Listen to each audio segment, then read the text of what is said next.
안녕하세요. 우리가 참, 4월달 조금 지나면 이제 5월 들어가니까 전공들 꽤 했습니다. 자, 저희 이제 이번 달에 가족 마무리하고, 다음 달에 이제 교육론 들어가고 하면은, 전공이 쭉 끝나기는 해요. 그래서 한 번씩들 잘 복습을 해주시고요. 가족 파트는 OT 간단하게 하고 수업 들어갈게요. 그래서 저희 요거는 뭐 3주 해서 이제 4월 말일 날 30날까지 해서 5번 진행이 돼요. 그래서 빨리빨리 주는 진짜 중간에 그냥 훅 2주 지나니까 금방 끝났잖아요. 그래서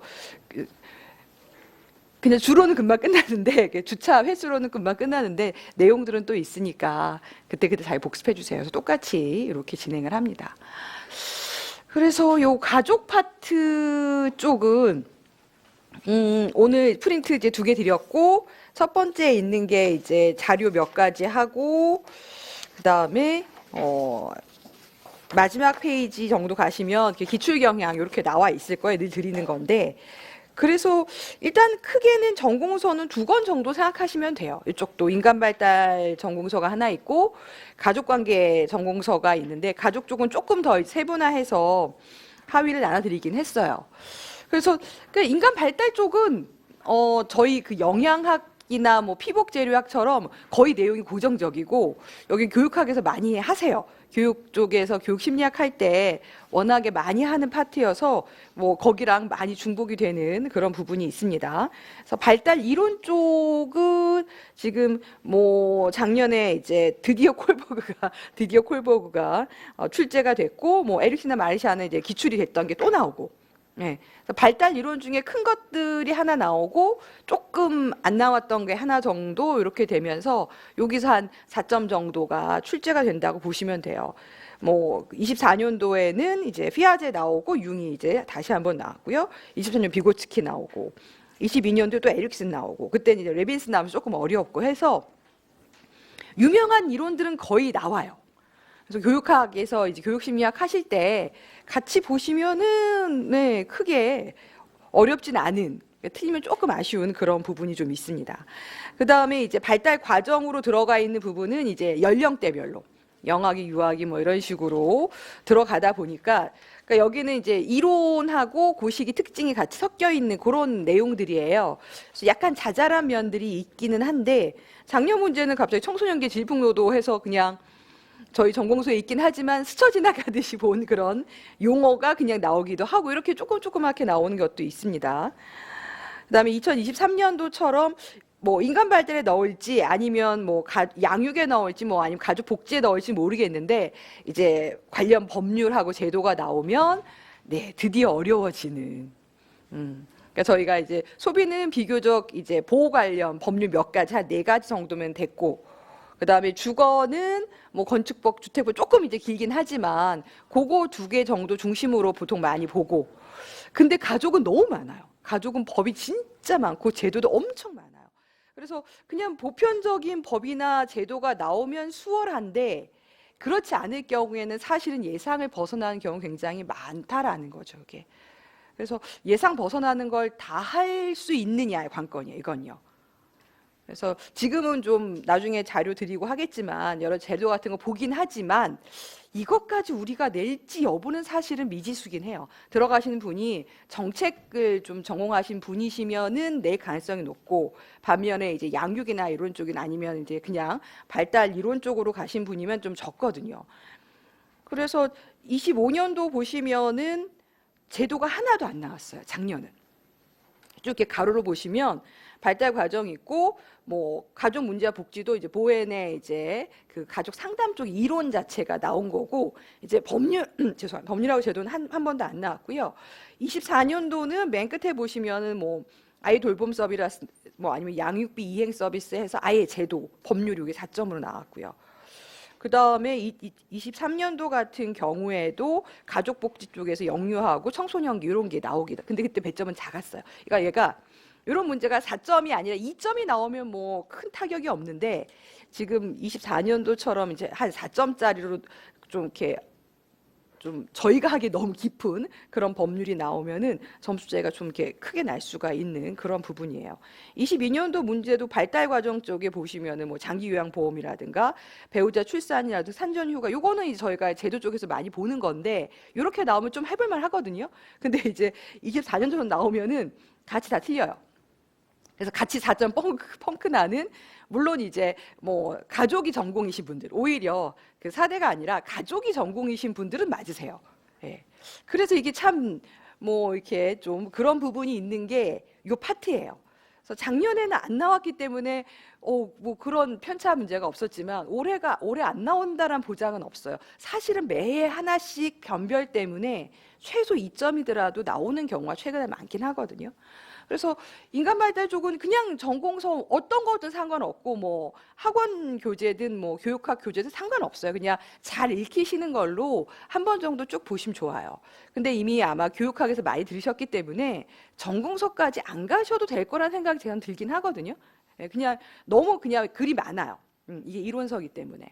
그다음에 이제 가족관계 쪽은 지금 가족관계에서 제가 이렇게 나눠놓긴 했지만 딱히 어떤 특정 전공서가 있지는 않아요. 좀 이렇게 뭐 일반적인 걸로 나오면 모르겠지만 가족학 쪽에서는 21년도에 뭐 가족 탄력성 정도 있었고, 이제 부모교육 이론 쪽에서는 이제 23년도에 이제 드레이커스가 있었고 20년도에 고든이 있었고, 그래서 뜨문 한 번씩 나오고요.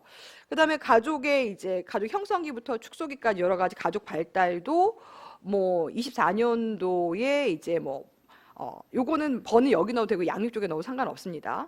뭐 혼례라든가 쭉 내려가시면 배우 선택 이론이라는 해서 이쪽 파트가 나오긴 하는데 매해 나오는 게 아니라 뜨문 나와요. 예. 그래서 부모 교육 이론도 그냥 이론이니까 공부하고, 그 다음에 가족 발달도 어차피 뭐 형성기부터 축소기까지 특성이니까 그냥 보긴 하는데 매해 나오진 않아요. 여기나 저기나도 이렇게 좀 그런 부분이 조금 있습니다. 최근에 이제 조금 나오기 시작하는 쪽이 지금 한 연달아 한 3년 정도 나온 게 이제 복지 문제 쪽 이렇게 있고, 그 가족 문제와 가족 복지는 쭉 내려오시면은 19년도에 이제 사티어 내용이 이제 등장하면서 상담 이론까지 해야 돼요라고 했는데 이제 최근에 이제 출제가 좀 되고 있는. 그래서 가족 관계 쪽은 영역이 많은데 한 전공서가 없어요. 그래서 여기저기를 조금 보시든가 아니면은 학원 교재를 보시고 나서 좀 약하다 싶은 부분들을 이렇게 선택적으로 찾아보시는 게 훨씬 좋으세요. 그래서 저는 그래서 가족관계 파트는 딱히 그렇게 뭐라고 하죠? 그 전공서를 정리해서 만드는 형태의 그런 단권화는 별로 권해드리지는 않아요. 그렇게 되면 전공서의 내용을 너무 많이 가져와서 아마 저희 교재보다 더 두꺼워질 가능성이 굉장히 많은데 권해드리지는 않아요. 저도 이제 복지나 교육, 부모 교육 쪽도 책에 있는 것들 최대한 줄여가지고 만들어 드린 거거든요. 근데 거기서 이제 전공서를 보시면 더 늘어요. 왜냐하면 전공서에서는 그냥 해당하는 이론서 자체의 그 틀에 맞춰서 나오거든요.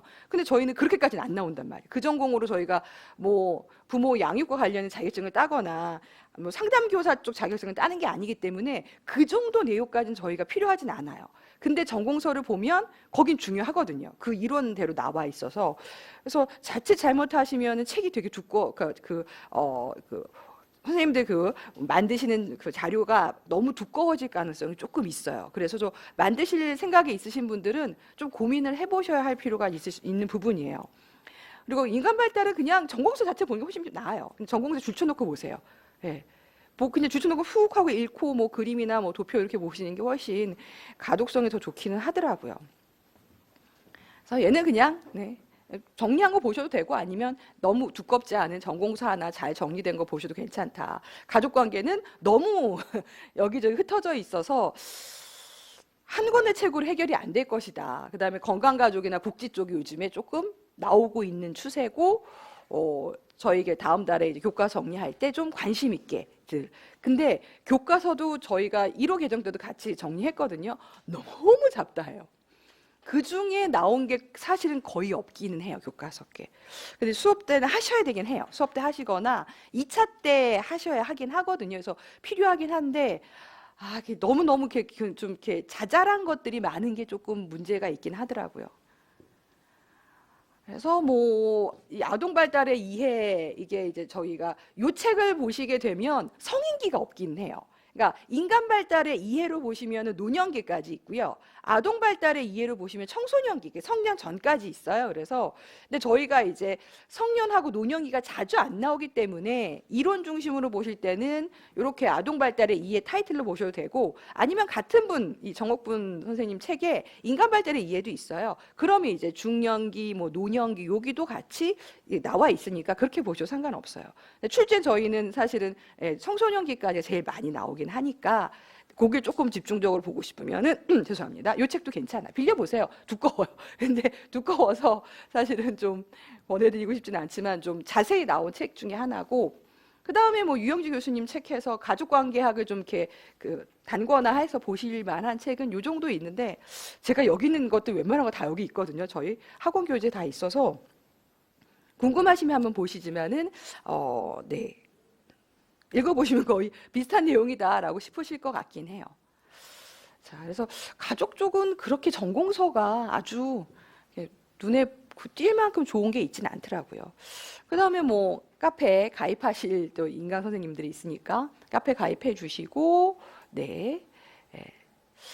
여전히 가입하셨는데 그 선생님들이 그 수강생인지를 제가 확인하려면 별명을 본인 이름으로 해주셔야 되거든요. 근데 본인 이름이 아니시거나 뭐 이래서 등업이 안 되시는 경우들이 있으세요. 그래서 그런 거는 한번 다시 확인해 보시면 되겠어요.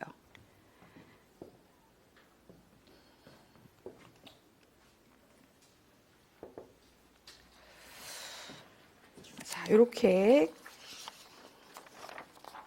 기출 한번 간단하게 키만 정리했고요. 그 자료에 보시면은 그 페이지별로 저희가 이제 여기는 교재에는 없는데 보실 만한 것들 정도 몇 개만 있으니까 각 페이지하고 연결해서 보시면 되겠습니다. 크게 많이 자료가 들어가거나 하진 않아요. 여기도요. 자, 그러면은 이제 발달, 인간 발달에서 이론. 뭐 그냥 잘하시는 이론들이 거의 다 있어요. 그래서 피아제 거는 저는 피아제는 이러다 매년 나오는 거 아니야 막 이럴 정도로 자주 나오다가 작년에 이제 잠깐 쉬었어요.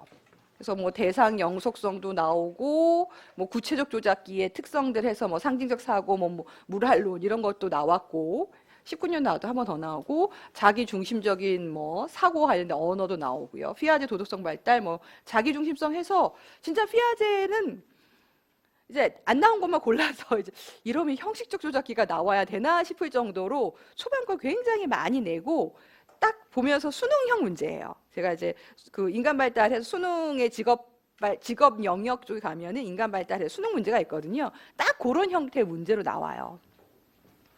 그래서 이제 그냥 피아제 그냥 해주면 돼요. 그냥 얘는 또 나올 수 있겠구나 생각하고 그냥 쭉 하세요. 그다음 비고츠키가 이제 23년도에 한 번 다시 나오고 그 다음에 에릭스는 여기저기 조금씩 나와요. 그래서 이제 노년기 때도 나오고 청소년기도 나오고 뭐 성년기도 나오긴 했는데 혼자 나오기보다는 다른 이론하고 같이 섞여서 뭐 성년기 때 특징, 뭐 영아기 때 뭐 특징 이런 식으로 묶어 나온 경우가 있고요. 생각보다 마르샤가 네, 네, 작년 문제 나왔는데 뭐 당연히 쉬웠죠. 마르샤가 되게 심플하거든요, 모형이요. 그래서 그거 한번 뭐 다시 반복해서 나오고요.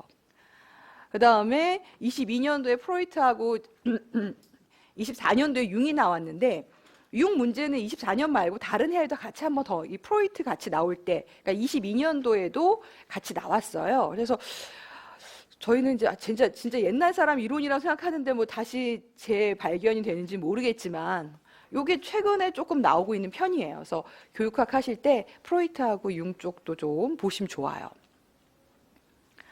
이렇게 들어가 있고요. 그 다음에 뭐 애착 형성 이론 정도 피아제 정도 잘못 들어갔구나. 여기 잘못 빼고 애착 형성 이론이 20년도에 나오고 지금 잠깐 멈춰 있긴 하거든요. 뭐 나중에 보시겠지만 에인스워드하고 볼비 두 개밖에 없긴 하니까 이것도 좀 그러니까 객관식에 나오고 이제 서술형에 나오고 나서 지금 잠깐 뜸하면 좀 보실 게 필요하겠죠. 그렇죠? 이게 그 이론들이 피아제 같은 경우에 한 2, 3년마다 반복적으로 나오지만 다른 이론들은 한 4, 5년마다 텀을 두고 나와요.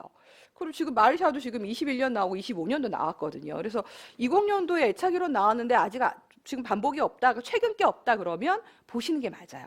좀 나중에는 네, 그러니까 최근 2년치 거는 좀 지우고 나중에 한 3년 정도 떨어진 것들부터는 좀 이론들을 좀 나중에 선택적으로 보시는 게 좋아요. 그리고 11년도 나오고 드디어 이제 콜보가 왜 콜보가 안 나와요 막 그랬는데 장애에 드디어 나왔고 뭐 어렵지 않게 나왔고요. 생태학도 꽤 나온 지 됐고요. 이런 것들 정도 있어요. 그래서 웬만한 이론들은 거의 저희가 다 나왔다고 보시면 돼요. 그다음 발달 과정은 뭔가 이제 저희 아까 이렇게 세로로 있던 걸 쭉 적어서 그래요. 그래서 초기 이제 출산 관련이라든가 이런 것들은 사실은 거의 지금은 나오고 있지는 않고, 그다음에 신생아 반사도 뭐 17년도 나오고 나서는 뭐 그렇게, 근데 이게 자잘한 것들이에요. 그리고 뭐 그 애착 나올 때 기질도 한번 나왔고, 뭐 21년도에 이제 자아 인식해서 나오고요. 그래서 보면은 반복적으로 나오기보다는 한 번 나오고, 그러니까 이론하고 그거 관련된 특성들 이렇게 그 세트로 할 때 이론은 고정적으로 나오면은 그 연령대별 특성들은 다른 것들이 같이 묶여서 나오는 경우예요. 그다음에 놀이도 한 16년도 나오고 지금 조금 멈춰 있고요. 또래 뭐 아동기 가면은 뭐 동조성이라든가 이런 것들이 있고, 청소년기 가면은 뭐 자아중심성도 한 16년 정도 있었고요. 자, 그 다음에 이제 장년기에 넣어드리긴 했는데 여기 넣으셔도 되고, 여기 이제 양육할 때 시기니까 여기 넣으셔도 되고, 아니면 복지 쪽에 모아서 보셔도 되고, 아니면 뭐 부모 교육 쪽에 모아서 넣으셔도 되고 해서 선생님들이 그 꾸러미를 묶는 거는 여러 군데 놓으실 수 있어요. 그래서 뭐 아이돌봄 서비스, 뭐 양육비 이행 지원 서비스 같은, 양육비 이행 지원 서비스 조금 의외긴 했어요. 요거는 아이돌봄 서비스는 저희가 이제 그 건강가족 때문에 이제 가끔 보거든요. 그런 내용이 있었고, 다만 연령이 나와가지고 저 복지 서비스 나이 나오면 큰일 나요. 이러면은 너무 외워야 할 숫자가 너무 많아지거든요. 헷갈리거든요. 그게 법에서 정한 숫자지 어떤 뭐 합리적인 기준이 있지가 않아요. 그러니까 나중에 절대 외우지 마시고, 저희는 유아교육 쪽을 그렇게 많이 보지는 않지만 유아교육 관련 법률이 있거든요. 그러면 이제 그 유아 혹은 아동의 기준 연령이 법마다 다 달라요. 저희는 그냥 한 7세 정도, 그러니까 청소년기 전이니까 7세부터 한 12세 정도 거라 생각을 하는데 아니에요. 어딘 15세, 뭐 어디는 뭐 이제 10세 막 이렇게 법률마다 용어가 다르기 때문에 그걸 외울 수 있지는 않아요. 근데 이 문제가 이제 서비스 말고 연령이 나오는 바람에 굉장히 그래서 아무도 못 맞춰 이렇게 됐던 문제예요. 그다음에 일가정 양립과 관련된 게 이제 18년도, 22년도, 23년도 해서 어차피 저출산과 관련된 거는 복지 서비스 제도 쪽으로 많이 들어가서 그냥 그 일가정 양립 관련한 거 표로 하나 드리긴 하는데, 요거 나중에 외우시고 조금 더 관련 서비스 더 보고 싶으시다 그러면 추가하셔도 되긴 해요. 근데 보통 이 제도들을 가장 먼저 하기는 하죠. 그 다음에 노년기로 가면 장년기가 한번 레빈슨 이론이 처음 등장을 했고, 그 다음에 아니면 아예 그 이제 복지 서비스 해서 노인 장기 요양 보험제도 이런 식으로. 근데 복지 쪽은 언제나 할 때마다 저희가 사회학 쪽을 하는 게 아닌데 조금 과하다 싶은 부분이 있는데 나오기는 해요. 그래서 자잘한 것들이 좀 있습니다.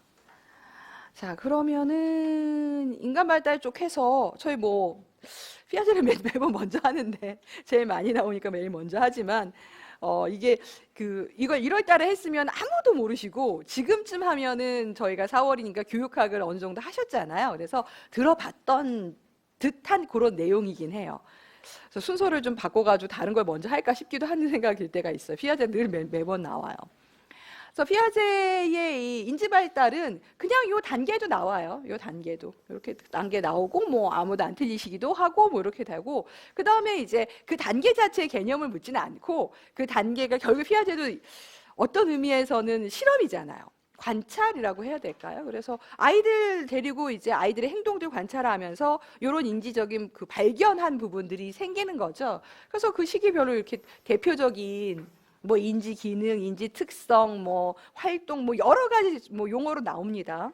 이런 것들을 이제 파악을 하고 단계를 나눈 사람인 거죠. 그래서 피아제 인지 발달에서 지금 뭐 기본 개념이 나와 있는 키들은 다 쓰실 수 있어야 돼요. 그러니까 이거는 서술은 아니에요. 예를 들어서 뭐 자극에 대한 반응을 갖고 있는 어떤 시스템입니다. 그럼 도식, 뭐 스키마 이렇게 쓸 수 있으면 돼요. 걔를 설명하는 시까지는 요즘에는 안 나오더라고요. 왜냐하면 이 스키마라는 게 피아제가 쓰긴 했지만 피아제만 쓰진 않아요. 학문적으로 굉장히 여러 군데서 쓰기 때문에 스키마에 대한 정의가 누구인지에 따라 버전이 굉장히 다를 거예요. 그래서 이 개념을 뭐 설명하라고 할 가능성은 크진 않고 대신에 이제 중간에 괄호 넣거나 뭐 이러면서 뭐 예를 들어서 감각운동기부터 형식 조작기까지 무엇이 바뀝니다. 그럼 이제 도식이 바뀌는 거예요. 그러니까 도식이 4단계로 바뀌는 거죠. 그러니까 그 마치 사계절처럼 우리가 지금 저희는 뭐 이제 봄하고 겨울의 사이쯤에 있긴 하지만 봄하고 겨울의 사이에 있으면 이게 완전히 봄이라 그러기도 뭐하고 겨울이라 그러기도 뭐하잖아요. 근데 어쨌든 봄과 겨울이 나뉘긴 하죠. 그리고 이게 딱 그 계절의 형태가 있잖아요. 똑같이 사람이 인지하는 인지하는 기관의 형태들이 한 4번은 크게 바뀐다라고 본다고 생각하시면 돼요. 그게 이제 스키마라고 보는 거죠. 그래서 외부 자극에 대한 뭐 이제 이거 그냥 학자들의 서술이긴 하지만 어떤 일정한 형식을 갖고 있는 시스템입니다라고 얘기를 하고 있어요. 뭐 어떤 경우는 뭐 소화기관의 발달처럼 처음에는 죽밖에 못 먹다가 나중에는 뭐 아주 매운 것까지 먹을 수 있는 그런 체계가 됩니다. 이렇게 설명하시기도 해요. 그래서 여기 있는 서술이 다가 아니다. 발달책을 보면 다 다를 가능성이 굉장히 높아요. 오래된 이론이기 때문에요. 그래서 도식이라고 얘기를 하고 있습니다. 얘가 이제 어떤 식으로 바뀌는지를 설명하고 있는 이론이죠. 그래서 이 도식이 한 번에 바뀌진 않아요. 저희도 겨울 내내 똑같은 날씨가 아니잖아요. 조금 춥기도 하고 조금 뭐 조금 덜 춥기도 하고 뭐 한파가 왔다 이런 식처럼 그 하나의 도식 안에도 계속 뭔가 변화가 생겨요. 그때 그 변화가 되는 부분들을 이제 적응이라고 이제 얘기를 하면서 동화, 조절, 평형, 조직화 이렇게 4가지 용어를 쓰고 있는데 보통 수능 문제는 동화하고 조절을 구분하는 걸 제일 많이 시켜요. 그러니까 동화는 하던 대로 하는 거죠. 뭐 며칠 전까지 너무 추웠는데 그러면 봄인데 여전히 그냥 겨울 옷을 입고 올 건지 아니면 봄이니까 봄에 맞는 옷을 입고 올 건지 이런 것들을 결정해야 되잖아요. 그래서 그 환절기 때는 과거에 입던 옷을 그대로 입죠. 눈이 와도 난 지금은 봄이니까 뭐 얇은 옷만 뭐 아니면 내복을 벗고 나오고 뭐 이런 식으로 되는 그런 경우가 동화예요. 그러니까 그냥 그 틀 그대로 사물들을 이해하는 방식이 돼서 그 얘가 이제 전공서나 가끔 수능 문제에 나오는 예예요. 그래서 귤을 아이한테 좀 까먹을 줄 알아요. 까서 이렇게 자기 먹어요. 그러면은 이제 부모들이 가끔 장난을 치죠. 이렇게 뭐 인형을 주거나 지금 장난감을 주거나 요즘에 모형 중에 진짜 똑같은 것들이 있거든요. 까지는 것도 있대요. 심지어 그 헝겊 인형인데 깔 수 있어요. 알맹이 뺄 수도 있어요. 요즘 굉장히 장난감이 잘 나와요. 그럼 그 주면 까서 넣어요 입에다가. 네, 진짜 넣어요. 그래서 아이들 장난감들은 입에 넣을 수 있기 때문에 언제나 그런 특정한 그 안전 그 기준을 주고 있는 거죠. 그것도 넣었는데 맛이 없겠죠. 그러면 이제 뱉겠죠. 네. 몇 번 똑같이 당해하면 아이가 이게 그 먹는 귤과 아닌 귤을 구분해내기 시작을 해요. 그 전까지는 똑같은 방식을 쓰니까 동화라고 하고 실패에 쓴 경험을 갖고 이거는 먹으면 안 되는 건데 라고 해서 먹는 것과 그렇지 않은 것을 구분하기 시작해서 서로 다른 대응을 하는 거죠. 얘는 입에 넣고 얘는 만지고 2가지 다른 죄송합니다. 이게 다른 대응을 하는 것을 이제 조절이라고 얘기를 하는 거죠. 네. 이런 거 정도를 보통 유아 쪽에서 구분하는 문제를 주기는 해요. 근데 동화 아니면 조절이잖아요. 그래서 선생님들이 잘 쓰세요. 이거 나오게 되면은 한 번도 나온 적은 없습니다. 자, 그래서 이제 이런 그 새로운 사건이나 사물에 대해서 계속 뭐 동화의 방법도 쓰고 뭐 조절의 방법도 쓰고 하겠죠. 그래서 평형 균형화는 이제 장난감 귤 때문에 귤에 대한 그 인지가 이제 깨졌잖아요. 그러면 그럼 먹는 귤과 아닌 귤에 대해서 어떤 게 체계가 만들어지면은 평형이 만들어진다, 균형화가 된다라고 보시면 돼요. 그래서 이제 귤의 카테고리가 새로 생긴 거죠. 먹는 귤과 아닌 귤 이렇게 아이한테 생기게 됩니다.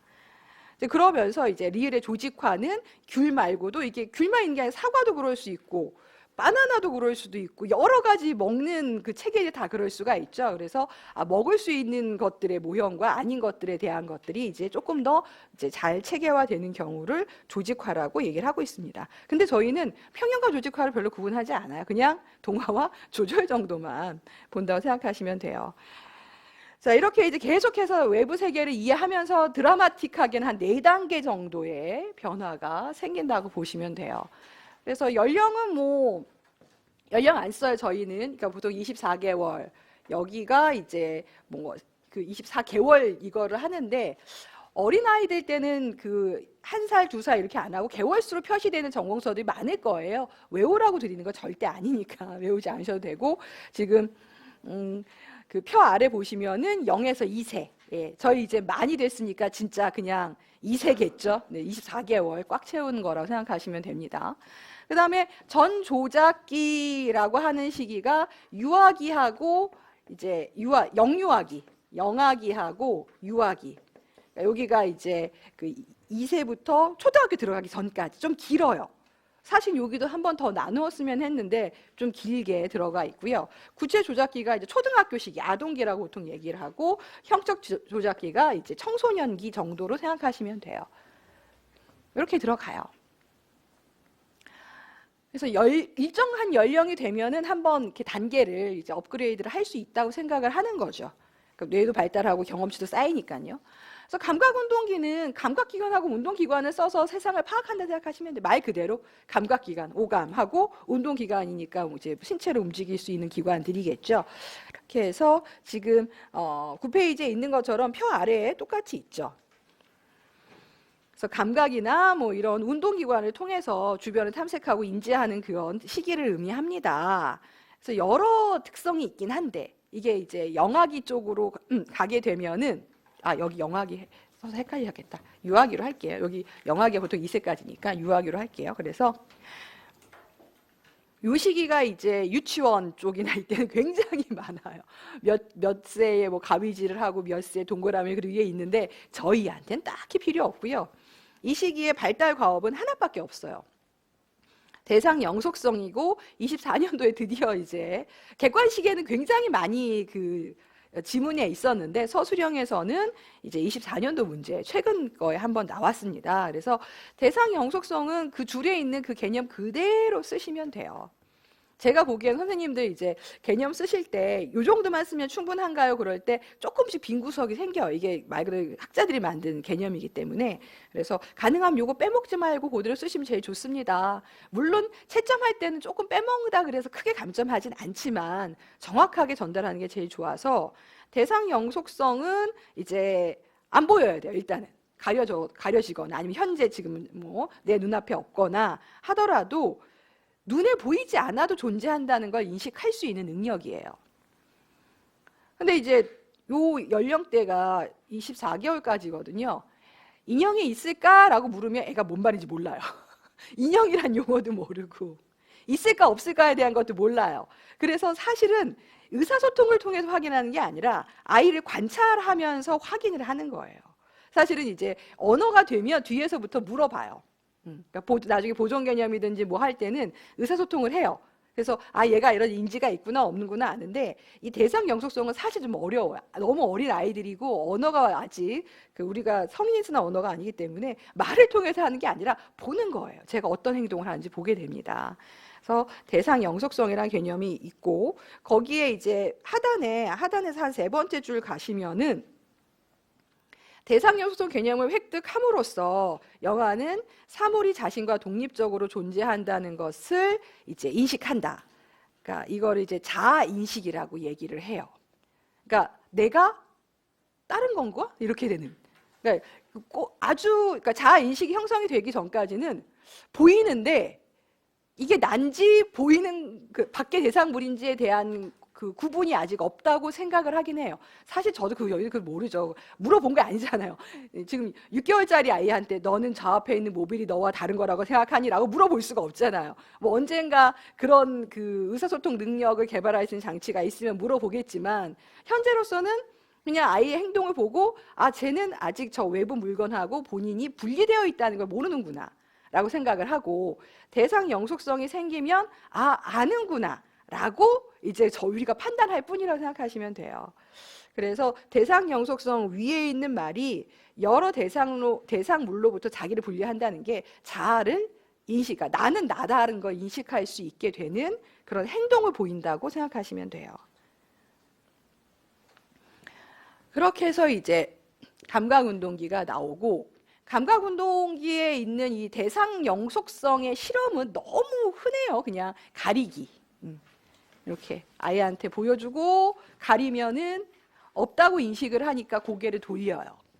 그러니까 감각기관에서 인식이 안 되면 없는 거다라고 생각한다고 저희가 생각하는 거예요. 피아제가 보기에 그렇게 생각한다고 생각하시면 돼요. 그래서 뭐 인형 찾기 놀이 같은 것들을 이제 많이 하고 까꿍놀이도 하면은 이렇게 가리면 엄마가 없다가 까꿍 하면은 갑자기 엄마가 팡 하고 나오는 이런 셈인 거죠. 자, 그러면은 이제 다시 이제 10페이지 가시면 하위 단계가 설명이 되어 있고 11페이지에 표가 있는데 저희는 뭐 표까지는 필요 없을 수도 있고 일단 저희는 하위 단계는 안 나왔어요. 왜냐하면 24년도에 대상 영속성이라는 용어가 서술에 처음 나왔기 때문에 아직 하위는 없고 제가 맨날 유아는 엄청 물어보는 문제입니다. 유아 전공, 그러니까 유치원 교사 선발할 때는 엄청 물어보는 문제예요.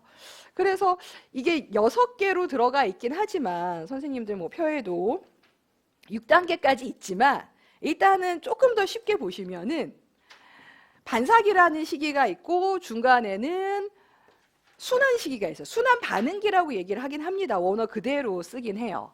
그리고 사고기라고 하는 큰 3개의 단계가 있는데 처음에 있는 반사기는 뭐 연령은 여기는 안 나오고 표에 보시면 한 1개월 정도로 나와 있긴 한데 외우지 마세요. 나중에 가시면 신생아 반사라는 걸 배우시게 돼요. 그 신생아기가 보통 한 2개월 정도를 신생아기라고 하기도 하고 6개월까지 보기도 합니다. 개월수 전혀 중요하지 않아요. 그래서 신생아 시기 때 그냥 아이들은 그냥 이렇게 발가락 간지르면 쫙 펼치기도 하고, 네.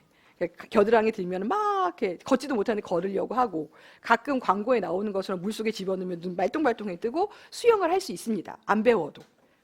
그냥 타고난 그 인체 내 신경 조직이 중추신경계가 잘 발달되어 있으면 보이는 반사 행동이 있습니다. 그러니까 요 시기는 반사기라 그래서 그냥 딱히 뭐 아이가 눈 껌뻑거리고 뭐 어떤 그 행태를 보이는 게 의도가 있는 건 아니고 그냥 몸에 있는 감각기관에 태내에서 이미 갖고 있던 그 기능 때문에 생기고 있는 그런 특징입니다.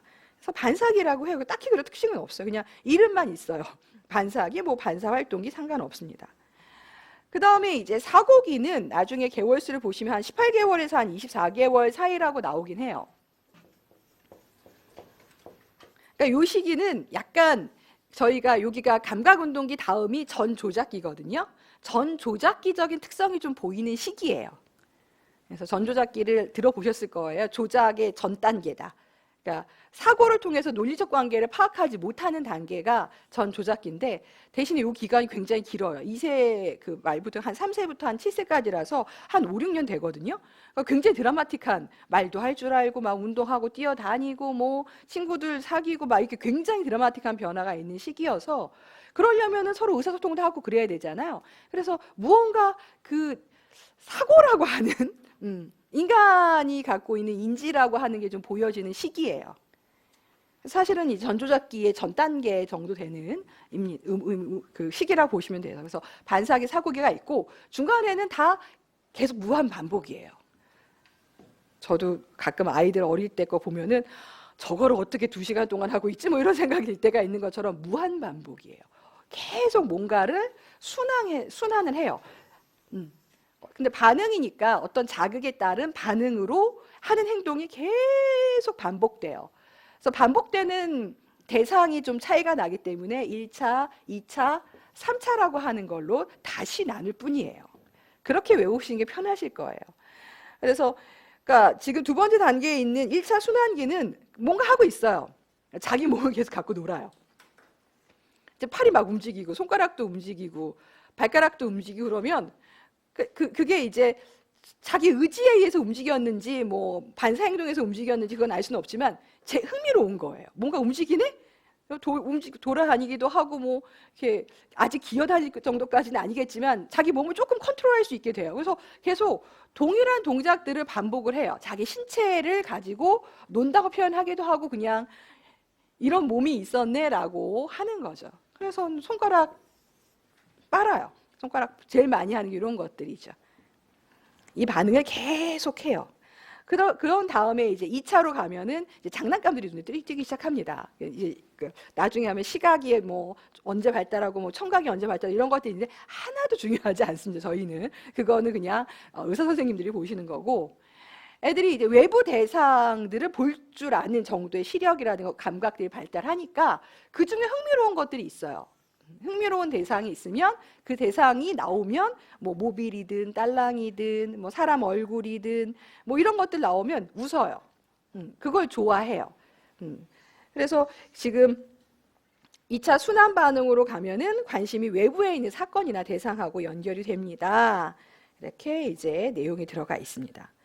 그 다음에 순환 반응의 협응은 뭐냐면 이제는 이제 운동 기능까지 이제 조금 좋아지게 되니까 내가 원하는 게 내 주변에 없을 수 있잖아요. 그럼 당겨요. 그러니까 딸랑이 내 손에 없으면 울어요. 2차 때는 울어요. 근데 여기 주변에 옆에 있잖아, 보이잖아요. 그럼 잡을 수 있는 단계가 협응까지 가는 단계예요. 별건 없어요.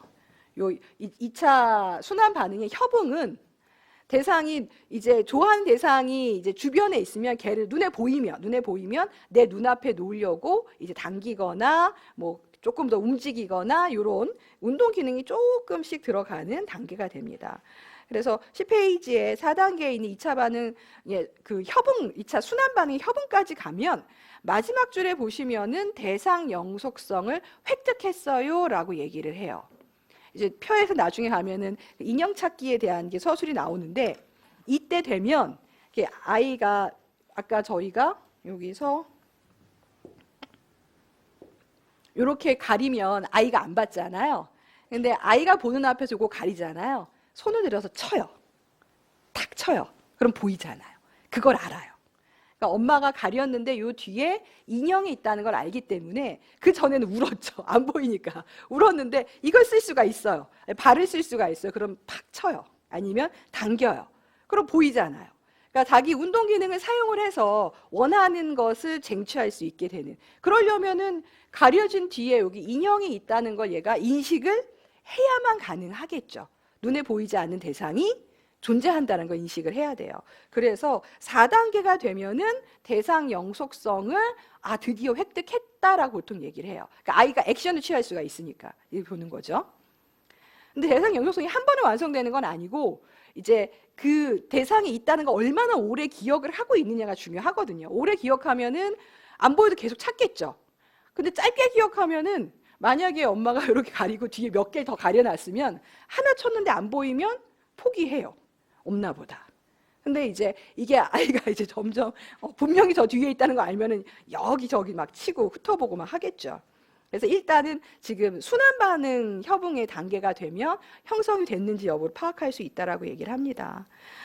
그렇게 해서 이제 실험이 이렇게 들어가고요. 그 다음에 이제 3차는 한 가지 방식으로 놀지 않고 여러 가지 방식으로 대상을 실험을 하기 때문에 3차라고 합니다. 그래서 실험적이라 그래서 뭐 이거는 뭐 수능이나 이런 데 있는 거예요. 소리 내기 위해서 밟기도 하고 뭐 꽉 누르기도 하고 뭐 다양한 방식으로 뭐 물어 뜯어도 보고 뭐 때려도 보고 아이들 생각보다 과격해요. 그래서 소리 나라고 별짓을 다 하거든요. 그래서 내가 원하는 반응을 얻기 위한 다른 나의 액션을 사용해보는, 실험을 해보는 그런 단계라고 생각하시면 됩니다. 그 다음에는 이제 아까 봤던 뭐 사고기 이렇게 되고요.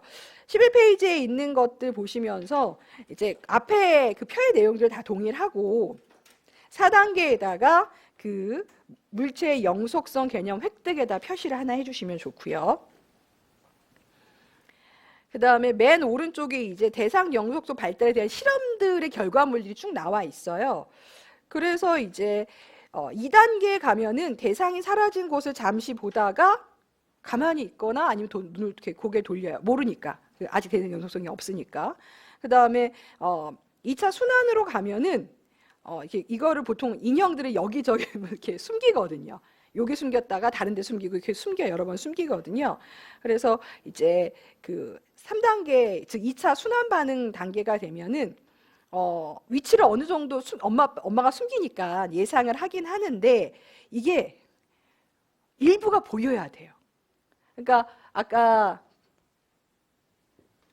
요걸 완전히 가리면 못 찾고 살짝 뭐 귀가 보인다거나 다리가 보이면 그 족이 있다는 걸 알고 계속 보고 있는 거예요. 예. 근데 아직 치지는 못해요. 육아는 아직 못하고. 그래서 이런 것들이 있습니다. 그래서 4단계 해서 이제 2차 순환 반응에 협응까지 가면은 그때는 잘 보고 있다가 어디 숨겼는지 보는 앞에 숨기긴 해야 돼요. 그래서 이제 그걸 걷어내거나 들춰내서 찾을 수 있는 그런 경우가 되고요. 아예 3차까지 가면은 많이 옮겨도 잘 찾아요. 그런 경우들이 있다라는 거죠. 그리고 아예 4고기까지 가면 숨는다 그러고 저희가 숨바꼭질 문제가 나오거든요. 숨바꼭질은 숨는 걸 안 보여주고 숨는 게 숨바꼭질이잖아요. 근데 아기 때는 숨는 거 보여주고 찾으라 그래야 돼요. 숨는 거 보여줬는데 울어요. 못 찾아요, 애들이. 근데 이제 요 4고기가 되면은 이제 어느 정도 어디 숨었는지를 보지 않고도 예측을 할 수가 있게 돼서 그러면 찾을 수가 있게 돼요. 자, 이렇게 감각 운동기고 대상 영속성 실험에 대한 것들이 조금 여러 하위 단계가 있다. 재작년 문제라서 바로 이 하위가 나올 가능성이 크진 않지만 그래도 일단 크게 3단계 그리고 순환 반응이 한 3개인데 2차만 이제 협응이라는 게 하나 더 있다. 그래서 이렇게 용어 정도 한번 봐두시면 괜찮아요. 자, 그 다음에 이제 전조잡기 해서 12페이지 가서 보시면 요건 뭐 2세 혹은 뭐 3세라도 상관없겠죠. 그래서 꽤 긴 기간이에요. 꽤 긴 기간이고 이때는 언어를 획득을 해요. 근데 약간 아이만의 언어가 있어요. 그러니까 아이들만의 사고 방식 이런 것들이 있어서 어른들은 그렇게 생각해라는 게 어떨 때는 뭐 천사 같다고 얘기도 하고 좀 기발하다고 생각하기도 하는 그런 조금 성인하고 좀 다른 의사 방식이 있어요. 그래서 사고 능력이 발달을 하고 다만 논리적인 조작은 가능하지 않습니다라고 하는데, 그러니까 휘아제가 했던 그 실험을 통과를 하느냐 못하느냐가 전조작기에서 구체적 조작기로 얼마나 넘어갔는지를 보는 지표예요. 그래서 그게 이제 보존 개념이라는 게 나옵니다. 그래서 아직은 비논리적이라고 생각을 한대요. 왜냐하면 어른이 하지 않는 행동들을 좀 보여주기 때문에 그래요. 그래서 동그라미 이번에는 다시 이제 4세하고 7세까지 나누긴 하는데 저희는 요건 나오진 않아요. 그래서 개념이라는 게 형성이 되기 전의 단계와 개념은 형성이 됐는데 여러 개념 중에 일부만 딱 눈에 띄는 것만 갖고 사고하는 직관적 사고 단계를 한 번 더 나누기도 합니다. 근데 이게 필요한 게 유치원에선 얘가 필요해요. 그러니까 이 아이가 아직 사과 혹은 사과는 뭐 그냥 눈에 보이는 거지만 과일이라고 하는 개념이 없는 아이들도 있거든요. 그래서 양파 가지고 와서 과일이에요.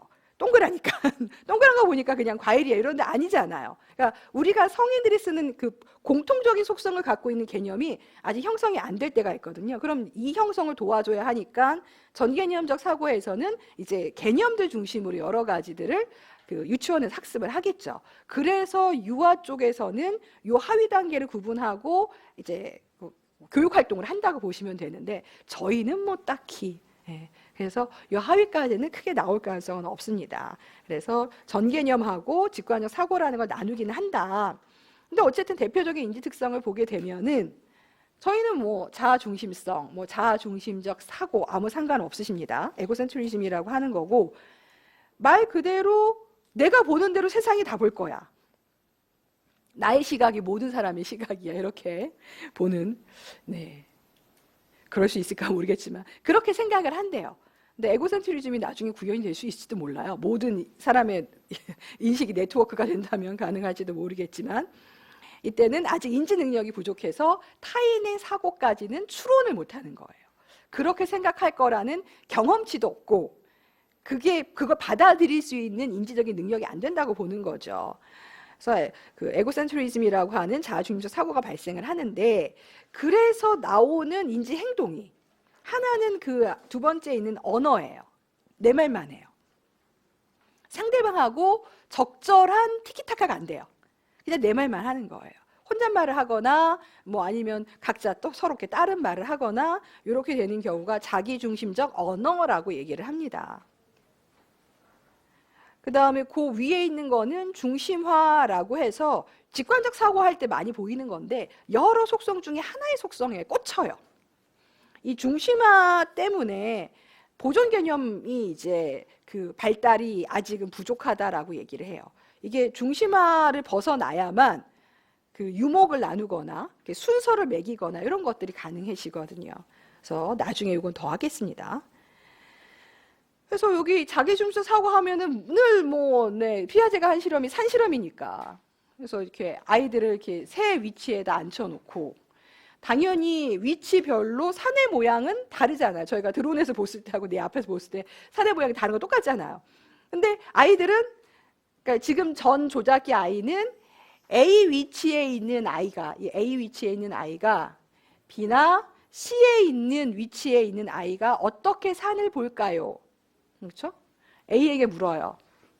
C가 보는 산을 그려봐. 그럼 똑같이 자기처럼 그린다는 거죠. 네, 이런 거예요. 별건 없어요. 타인이 보는 걸 모르기 때문에 내가 보는 거하고 타인이 보는 게 구분되지 않는 생각을 한다는 거죠. 그게 그냥 자기중심적 사고가 되고요. 그 다음에 이제 13페이지에 있는 물활론적 사고가 이제 24년도 같이 나왔는데, 그러니까 물건은 살아있다. 별건 없어요. 뭐, 그렇죠? 박물관은 살아있다, 뭐 인형은 살아있다, 뭐 이런 건 똑같은 그런 거, 괴담이 아니라 그냥 그렇게 생각을 해요. 그래서 말도 걸고, 뭐 얘가 움직였다고도 하고, 얘가 자랐다고 얘기도 하고 하는 거죠. 그래서 물건이 그냥 움직였다 해서 물활론이라고 얘기를 합니다. 그 다음에 디귿번에 이제 심볼릭이라고 해서 상징적 사고라고 보통 표현을 하긴 했는데, 이제 눈에 보이지 않더라도 과거에 있던 것들이 이미지화돼서 기억이 될 수 있어요. 그러니까 정확한 용어나 개념으로 기억되는 게 아니라, 그러니까 상이 있어요. 이미지가 이렇게 있어요. 그래서 그걸 가져다가 지금 재현할 수가 있다는 거죠.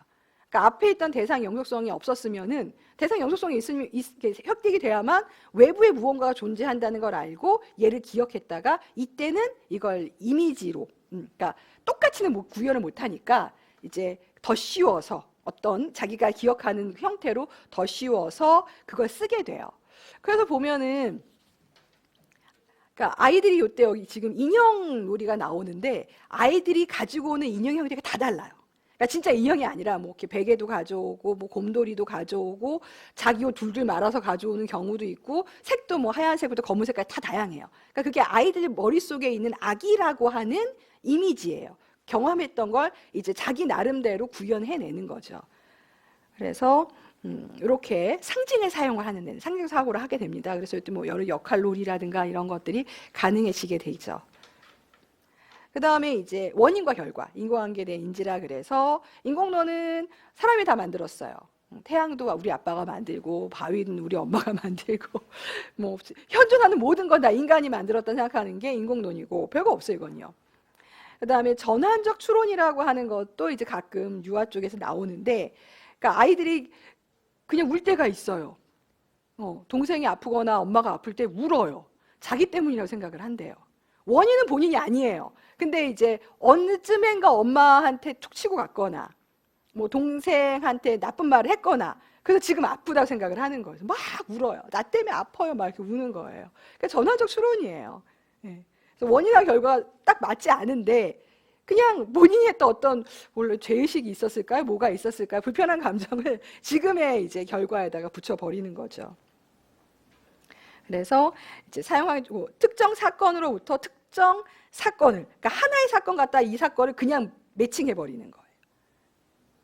내가 어제 기도를 하지 않아서 오늘 뭐 비가 와, 뭐 이런 식으로 그냥 매칭을 시켜버리는 것들을 전환적 추론이라고 합니다. 그러니까 많이 나오는 게 아파서 우는데 자기 때문이라고 생각한다는 거죠. 이렇게 되는 거, 그런 것들이 이제 요식의 특성이에요.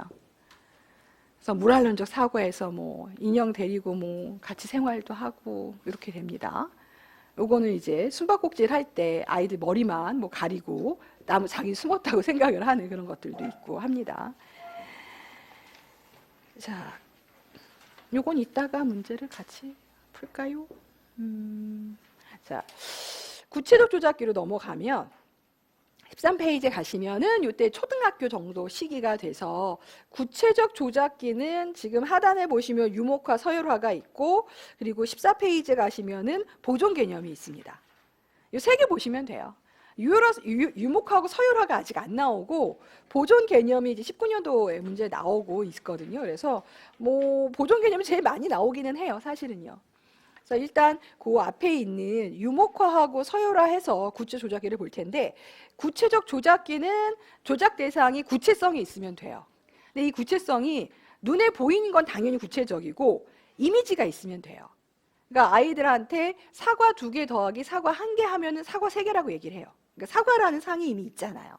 근데 이제 추상적인 걸로 어디에 있는 뭐 땅 몇만 평에 어디에 있는 땅 몇만 평을 합치고는 잘 몰라요. 그러니까 아이들 수준에서의 구체성이 이제 각각 연령대별 달라지기는 하겠죠.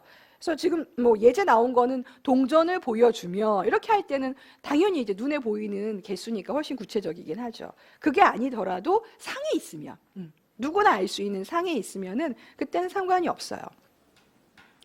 그래서 기억에 있는 유목은 카테고리. 과일인과 채소 나누세요. 뭐 난색과 한색을 나누세요. 뭐 이런 것들 있잖아요. 그래서 카테고리를 하는 거고, 그것도 이제 뭐 상하위까지 나눌 수 있으면, 그렇죠. 뭐 지폐 중에 뭐 100원 단위, 뭐 10단위로 나누세요. 뭐 이런 식으로 하면은 일단 지폐를 나누어야 되고 그 다음에 하위를 또 나누는 거죠. 뭐 그런 것도 됩니다. 그 다음에 서열하는 큰 거에서 작은 거, 긴 거에서 짧은 거 이런 것들, 네, 순서를 매길 수 있는 것들을 의미하죠. 그래서 요게 있으면 구체적 조작기에 들어가고, 이걸 못하면 아직 전조작기. 네. 크다 작다의 개념이라든가 많다 적다 뭐 아니면 어떤 카테고리가 있다는 거 아직 모를 때니까요.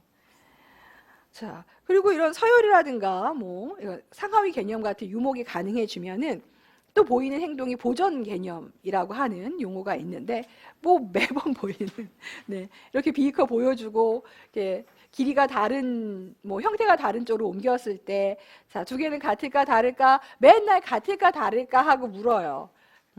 그래서 같습니다, 다릅니다, 요 얘기를 해서 이제 같습니다 얘기를 하면 보존 개념이 형성이 됐다.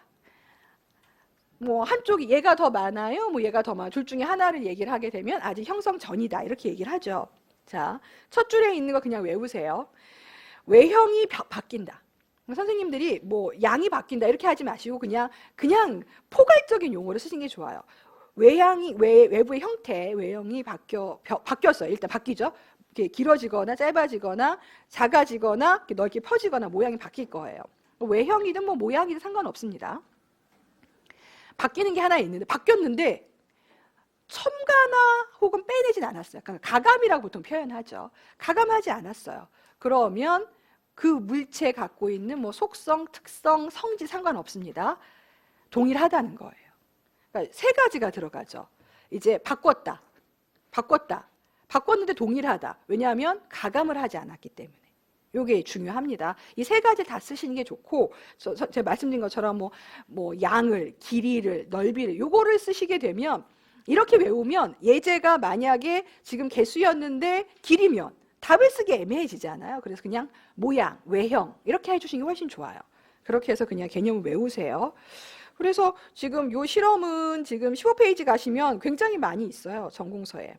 15세까지도, 네. 15세면 뭐 중학생이잖아요. 중학생까지도 계속 발달하는 좀 굉장히 복합적이고 좀 이렇게 복잡한 그런 개념입니다. 그래서 저희 실험은 지금 보시면은 제일 많이 하는 게 용액 실험해서 4번째 해서 이렇게 길이가 긴 거냐, 너비가 넓은 거냐 이런 식으로 하는 걸 제일 많이 하죠. 자, 이렇게 있습니다. 그 실험들을 한번 보세요. 실험들을 분류하라고 하진 않습니다. 자, 그래서 14페이지 다시 와서 보시면은 저희는 이제 보존 개념 용어 정도만 나왔는데, 역시 유아로 가면은 이제 같아요 그러면 왜 같다고 생각해라고 이때는 묻기 시작해요. 그러니까 전 조작기도 이제 엄마 아빠가 물어요. 얘가 왜 살아있어? 이렇게 물어요. 얘 봐, 지금 이게 빵빵하게 부풀었잖아.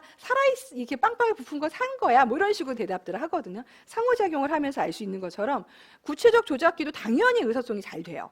그래서 물어봐요. 왜 같다고 생각해? 아니면 왜 다르다고 생각해? 라고 물어요. 그래서 지금 있는 가역성, 보상성, 동일성은 보존 개념이 형성이 됐는지를 판단할 수 있는 근거들이에요. 그러니까 요거를 이 세 가지 중에 하나를 가지고 아이가 대답을 하면 그냥 그 눈치껏 때려서 맞힌 게 아니라 확실하게 보존 개념이 형성이 됐구나라고 얘기를 해요. 첫 번째 가역성은 되돌릴 수 있다. 그러니까 지금 여기서 이렇게 옮겼잖아요. 다시 이렇게 옮길 수 있잖아요.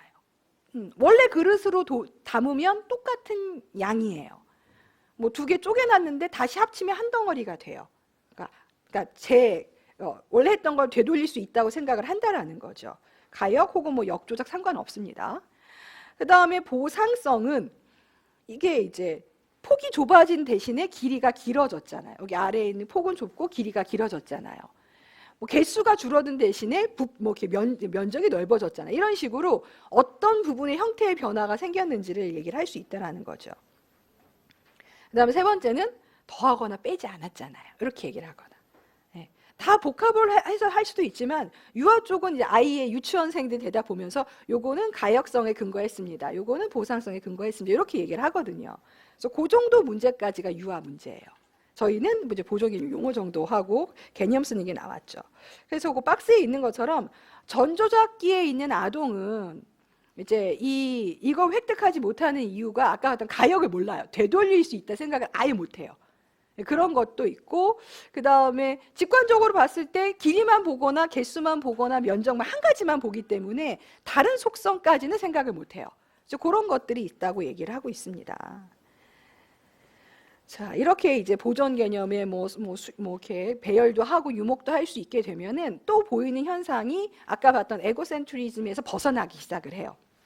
타인의 이제 인지, 뭐 타인의 감정, 뭐 타인의 역할 이런 것도 조금 고려를 할 수가 있게 돼요. 그래서 초등학교 때 그렇게 사회적인 뭐 규칙이나 뭐 질서나 규범이나 이걸 많이 가리키는 게 나는 하고 싶은데 지켜야 되잖아요. 그거를 강제할 수 없는데 네가 이런 행동을 하면 타인한테 뭐 어떤 피해를 주거나 불편함이 있거나 이걸 납득을 시킬 수가 있어요. 그래서 탈중심화가 되면서 이제 디귿에 있는 조망 수용까지도 가능해지는 거죠. 타인의 관점, 그러니까 인지적인 관점, 타인의 감정, 타인의 사회적 역할 이런 부분까지 파악을 해서 이제 아까 산실험 하면은 각각 다른 산의 모양이 나오기 시작을 해요. 이렇게 들어갑니다. 자, 그 다음에 이제 5번째 있는 게 형식적 조작기가 있고 11년도 객관식에 조금 지문이 있고 아직 안 나왔어요. 그래서 자 봅시다 이렇게 얘기를 하고 말씀드리는 거예요. 자, 형식 조작기는 논리적 사고가 가능해요. 머리로만. 이제 말할 필요도 없고 이렇게 그리거나 할 필요도 없고 그냥 논리적 사고가 가능하고 이 시기에 보이는 인지 특성은 이제 교과 정리하시면 다 나올 거예요. 너희는 형식적 조작기야. 그래서 인지 특성 이거 할 수 있어 하면서 나와요. 추상적인 대상에 대한 사고가 가능해요. 그러니까 추상적인 대상에 대한 논리적 사고가 가능해요. 그래서 형식적 조작기라고 얘기를 하는 거거든요. 그래서 이제 ABC라는 걸 눈에 보이지 않는 개념들을 사용해서 뭐 수학적인 기호 같은 것들 있죠. 이런 것들을 이제 그 안에 규칙성이나 이런 부분들을 파악할 수 있게 됩니다. 그래서 ABC 이렇게 기호 같은 거 부등호만 주더라도 파악을 할 수 있어요. 근데 문제는 요게 이제 나중에 객관식 지문에서 조금 이상하게 나와서 그건 또 설명을 드릴게요. 자, 그 다음에 이제 니은하고 디귿은 실험이 또 역시 있어요. 그래서 니은은 20곡의 놀이라고 해서 아시죠? 내가 생각하고 있는 거 맞춰봐. 살아있나요? 뭐, 네, 아니요. 이렇게 답하면서 정보를 수집을 하잖아요. 그래서 정보를 수집하면 약간의 카테고리가 만들어져요. 저건 동물 쪽에 있겠다. 뭐, 이건 한국에 있겠다. 카테고리가 만들어지면 동물 쪽에 뭐일까라는 가설을 설정하거든요. 그럼 그 가설에 맞춘 증거들을 또 취합을 해서 이제 답에 접근하죠. 그래서 이거를 가설 연역적인 사고라고 얘기를 하고 아무 정보가 없을 때는 수많은 데이터에서 이렇게 압축을 해줘야 되기 때문에 귀납적 사고를 먼저 한 다음에 그러니까 귀납적 사고를 하면 몇 개의 가설이 만들어지거든요. 그럼 가설에 부합하는 정보들을 채택하거나 기각을 하면서 이제 사고를 하기 때문에 연역적 사고도 같이 이루어진다고 얘기를 해요. 근데 이름은 보통 가설 연역적 사고라고 보통 그 용어는 제일 많이 써요. 가끔 가설적 사고라고 나와 있는 교과서도 있고 연역적 사고로 나와 있는 교과서나 전공서도 있는데 원래의 이름은 가설 연역적이니까 그렇게 써주는 게 제일 안전하긴 하세요. 틀린 답들은 아니긴 하지만 그런 부분이 있습니다. 그 다음에 디귿에 있는 거는 이제 그 색 만들기. 요거 수능 문제에 있는 그림입니다. 그래서 다 백색, 그 무색이에요. 무색의 시약들을 주고 나서 이 시약을 이제 섞어요. 섞어서 특정 색을 만들어야 돼요. 근데 색이 다 없어요. 색이 있으면은 저희 그 색 조합해서 뭐 노란색하고 무색 섞으면 무슨 색이 나와 이런 게 있잖아요. 그래서 요걸 제일 많이 해요. 무색의 시료를 섞어서 특정 색을 만드는. 그러면은 결국에는 뭐 1번하고 2번 섞어보고 안 나오면 1번하고 3번 섞어보고 1번하고 4번 섞어보고 그래도 안 나오면 1번, 2번, 3번 섞어보고 1번, 2번하고 4번 섞어보고 나중에 다 섞어보고 이게 조합이잖아요. 어떻게 이제 여러 가지들을 합쳐서 그 꾸러미를 만들까라는 거거든요.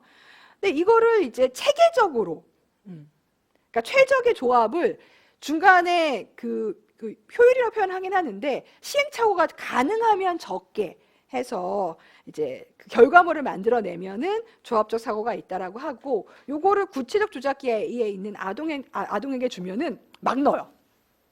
그러니까 예를 들어서 1번하고 2번을 섞었으면 1번하고 2번 섞어서 원하는 색이 안 나왔으면 다음엔 얘를 섞으면 안 되잖아요. 또 섞어요. 그러니까 우연에 의해서 결과를 만든다는 거예요. 우연에 의해서 결과를 만드냐 아니면 체계적인 사고를 통해서 만드냐 그 차이예요. 그 다음에 이제 추상적인 사고가 가능하니까 은유를 사용할 수 있습니다. 이런 식으로 내용이 나오죠. 자, 그래서 요거를 문제를 이제 풀어볼게요. 예. 요게 지금 선생님들 17페이지에 있는 게 작년 문제, 재작년 문제. 그래서 2에서 3세에 이제 수업입니다. 전형적으로 유아에서 나오는 딱 그 스타일이에요. 그래서 유아 쪽에서 가끔 선생님들이 그 유아 교육 쪽에 있는 문제도 풀어봐야 돼 그러면 상당히 어려울 거예요. 저희가 보는 것보다 더 깊게. 거기는 진짜 아이들이 그 연령 대상이라서 더 어렵게 나가서 많이 권해드리진 않아요. 그것까지는 안 가도 돼요 라고 말씀드리긴 하거든요. 그래서 참여 관찰 일지입니다. 아이들 관찰하는 일지이고 보게 되면은 이렇게 관찰 일지가 들어가 있고 놀이 시간에 이제 그 5명의 아이들이 있었고 아이들 막 노는데 이제 숨바꼭질 놀이를 합니다 라고 얘기를 하고 뭐 아이들 찾고 찾는다 막 이러면서 이렇게 막 와르르 하고 놀고 있는 상황입니다. 그래서 첫 번째 거는 숨바꼭질이 가능하기 위해 필요한 인지 능력을 써라. 숨어는 찾을 수 있는 거잖아요.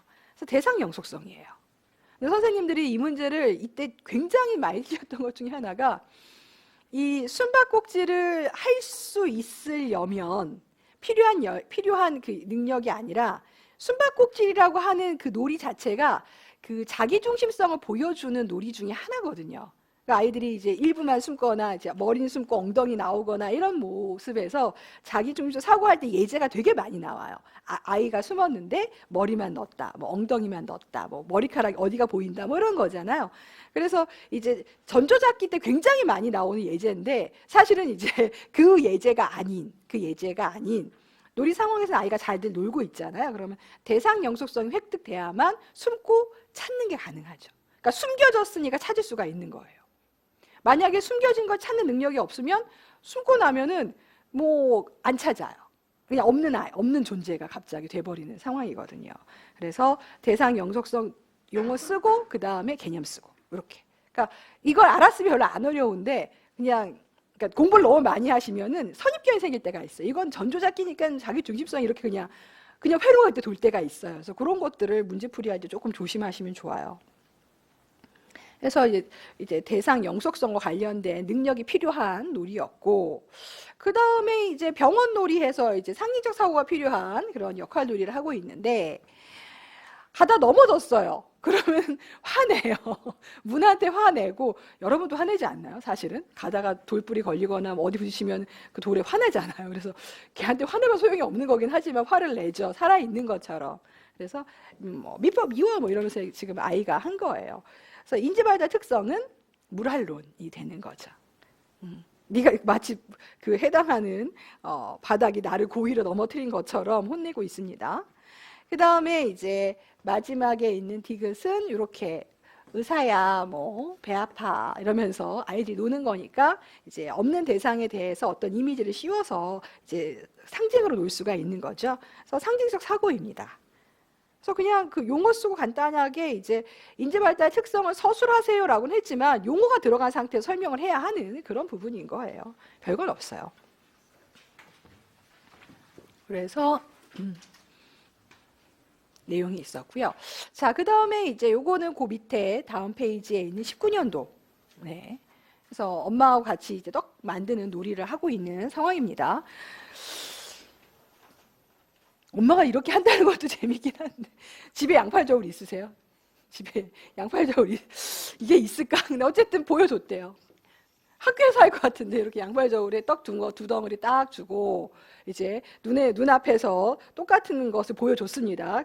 가시적으로 보여주고 나서 똑같아요 이렇게 얘기를 들은 다음에 각자 가져가서 이제 만들어라. 반죽이 있으니까 만들어라 했더니 A는 이렇게 3개 만들고 B는 한 4개를 만든 거죠. 뭐 별거 없어요. 개수가 달라요.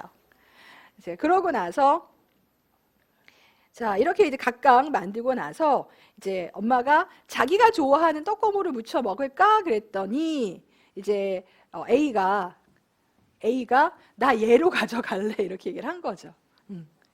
나 4개짜리로 가져갈래 이렇게 얘기를 한 거예요. B가 만든 떡이 더 많으니까 B가 만든 거 가져갈래요. 그랬더니 B가 그래 바꾸자. 개수는 달라도죠. 개수가 달라도 양은 똑같으니까 이렇게 얘기를 한 거죠. 그래서 이제 그 기억과 니은, 그러니까 지금 A는 지금 개수가 많은 걸 가져간 게 A죠. 그래서 A의 인지 발달 단계를 쓰세요. 이렇게 나온 거예요. 그럼 보존 개념이 형성이 되기 전이죠. 그리고 의사소통도 가능하니까 전조잡기 정도가 되겠죠. 그래서 여기서 전조잡기에 있는 전개념하고 직관적 사고기까지 써야 됩니까? 그러면 그걸 알 수 있는 거는 사실은 데이터가 충분하지는 않다. 물론 보존 개념에 대한 실험이긴 하지만 그거보다 더 그 전 개념기까지 갈 수도 있는 거라서 이거는 그렇게까지 하위를 쓰는 거는 좋지는 않다. 그래서 그냥 전 조작교로 쓰시면 됩니다. 이렇게 발달 단계도 나옵니다. 그 다음에 두 아이의 사고 차이를 유발하는 개념은 보존 개념 쓰고 용어 서술하시면 되고요. 그 다음에 이제 니은은 콩고물을 고르는데 이제 B는 콩고물을 좋아하니까 내 거는 콩고물, 아빠는 팥을 좋아하니까 아빠는 팥고물 이렇게 했어요. 그러니까 B는 이제 자기의 선호와 타인의 선호를 알고 있는 거죠. 그래서 디귿을 설명할 수 있는 개념을 쓰고 용어를 쓰고 설명까지 해주세요. 그러면은 이제 이때는 이제 그 조망 수용. 그러니까 조망 수용이 가장 보편적인 용어예요. 그걸 쓰시기 제일 좋으실 거예요. 원래 피아제는 역할 수용이라는 용어를 또 쓰기도 했거든요. 그러니까 전공서별로 이제 답이 될 수 있는 게 굉장히 폭이 넓은데 조망 수용이 조금 더 폭넓게 쓰는 그 일반적인 용어라고 쓰시면 돼요. 그래서 타인의 시각, 뭐 관심사, 뭐 의견 이런 것들을 파악할 수 있다라고 생각하시면 됩니다. 자, 그래서 요게 니은은 개수는 다른데 양은 똑같아 이렇게 해서 요것만 갖고는 근거가 조금 그 보존 개념의 그 3가지 근거 이제 가역성이 있었고 그 다음에 이제 보상성이 있었고 그 다음에 3번째가 용어가 동일성 이렇게 됐거든요. 양은 같은데 개수는 달라. 저것만 하기에는 개수는 많아졌지만 뭐는 어때? 이렇게 크기는 작아졌어. 이게 보통은 보상성인데 가역성도 정확하지는 않고 동일성도 정확하게 나오진 않아서 선생님들이 이제 니은에 반영이 되어 있는 이제 이거 보존 개념 판단할 수 있는 근거가 뭔가요? 하면은 조금 내용이 좀 부족하긴 해요. 네. 개수는 달라졌지만 사실 양은 똑같기보다는 아까 말씀드린 것처럼 개수는 달라졌지만 하나당 양은 작아졌어. 이렇게 그쵸? 개수가 다르면은 그러니까 개수는 증가했지만 하나당 양은 작아져. 이렇게 되는 게 제일 좋거든요. 보상성으로 갈 때는요. 근데 조금 답지가 충분하진 않아요. 그러니까 그렇게까지 물은 답지는 아니란 얘기죠. 근데 유아에는 계속 질문을 하면서 아이가 어떤 근거를 했는지를 이제 확인하면서 문제가 나오기는 해요. 자, 이렇게 봤습니다. 나머지 문제는 객관식에 아니면 여기 비고치기까지 또 나오니까 그때 또 보도록 할게요. 자, 그 다음에 이제 인지발달 쪽에서 뭐 비고치키야 이분은 워낙 짧게 사셔가지고 이론이 딱 별로 없긴 한데 인지발달하고 두 번째 언어발달이 있고 그다음에 20페이지에 가시면은 이제 언어하고 인지하고 어떻게 연결이 되는지 이런 그림이 있죠. 그러니까 요게 요 그림이나 선생님들 지금 교재 20페이지에 있는 거나 같은 거예요. 같은 그림이에요. 별 의미는 없어요. 그래서 이제 비고스키는 이제 그 언어하고 개념하고 연결되지 않은 형태의 사고와 언어가 있다가 나중에 요 중간에서 상호 교류해서 나중에 이제 언어하고 사고가 완전히 일치하는 단계까지 올라갑니다. 그래서 20페이지에 있는 게 뭐 비조직 사고, 뭐 복합적 사고, 개념적 사고에서 사고 발달 단계가 있고요. 근데 저희는 이게 안 나오더라고요. 저희는 언어 발달 정도가 보통 나와요. 그래서 원초, 그 다음에 순수 심리, 자아중심적, 내적 이렇게 쓰거나 아니면 그 위에 있는 19페이지, 그 전에 있는 19페이지 보시면 원시, 뭐 순수 심리 혹은 사회적, 자아중심 혹은 사적, 내적 이렇게 이런 식으로 분류해서 언어 쪽을 조금 더 묻기는 해요. 그래서 그 이제 19페이지에 있는 피아제하고 비고츠키의 비교는 사실은 교육학에서나 조금 쓰고 저희는 큰 의미는 없어요. 그래서 둘 다 이제 결국에 특정한 인지 발달 단계가 있는 걸로 얘기를 하고 있는데 이제 주체가 그러니까 그 주요 포인트가 어디냐예요. 외부 환경하고 상호작용해서 인지가 혹은 뭐 언어가 발달하는 건 맞는데 피아제는 아이의 내적 성장이 조금 더 중요하고 이제 비고츠키는 내적 성장만큼이나 이제 외부에 있는 상호작용이 중요하다고 봐준 사람인 거죠. 그래서 그건 뭐 관점의 차이니까 관점의 차이니까 뭐가 맞아 틀리다 하는 건 아니에요. 그 다음에 그 표에 있는 그 세 번째 자기 중심적 언어라고 보게 되면 피아제는 아무리 이제 경험치를 많이 줘도 특정한 인지 발달 단계까지 가야만 저 부분이 이제 자아 중심적 언어가 해소가 될 거라 생각을 했어요. 그러니까 아직 비논리, 그러니까 저기가 자기 중심성이 전조작기의 특성입니다.